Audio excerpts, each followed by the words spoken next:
Let's talk about those leaning brick walls and pillars you've got at your community. Here's the thing. You're caught between two risky choices. Ignore the problem until something actually falls over, or rush to complete replacement when a repair might have done the job. Today I want to walk you through how we tackle this problem to save associations both money and headaches. First off, you got to really look at what's happening with the structure. Get up close and check for cracks and gaps between the bricks, that obvious leaning or shifting, and mortar that's crumbling away. Here's the reality. Small issues usually mean repairs will work fine.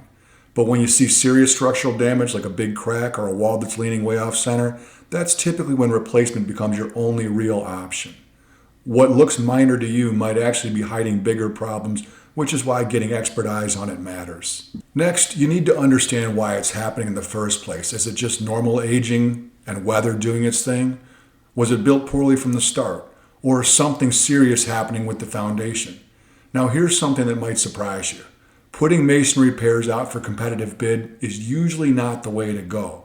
I know that sounds counterintuitive, but what works better is finding a masonry contractor you trust who gets to know your community's specific colors and materials. That relationship gives you better guidance on budgeting and what actually needs to be done. For big replacement projects, sure, get those competitive bids. But for ongoing repairs, having someone reliable who knows your property is worth way more than finding the lowest bidder. So is the damage just in one spot, or is it all over the place? If it's isolated and the rest of the wall is solid, targeted repairs can save you money. But let me be straight with you about a few things. First off, those repaired sections aren't going to match perfectly. New mortar just doesn't match weathered mortar. It's going to stand out, and it takes years for everything to blend together naturally. Also, repairs are a messy business. That fixed area is going to look different from the surrounding brick, especially if it's in a small repair zone. There's just no other way around that. And let's be real about tuck pointing.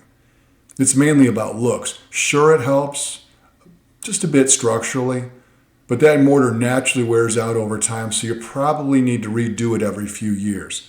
Sometimes, even though it costs more upfront, total replacement ends up being the better long-term value, especially in those high visible areas where residents notice and it affects property values. When you're facing these brick issues, taking a step-by-step approach can save your association thousands while keeping things safe and looking good. Remember, assess the damage, thoroughly figure out what's causing it, and then decide whether repair or replacement makes more sense in the long run.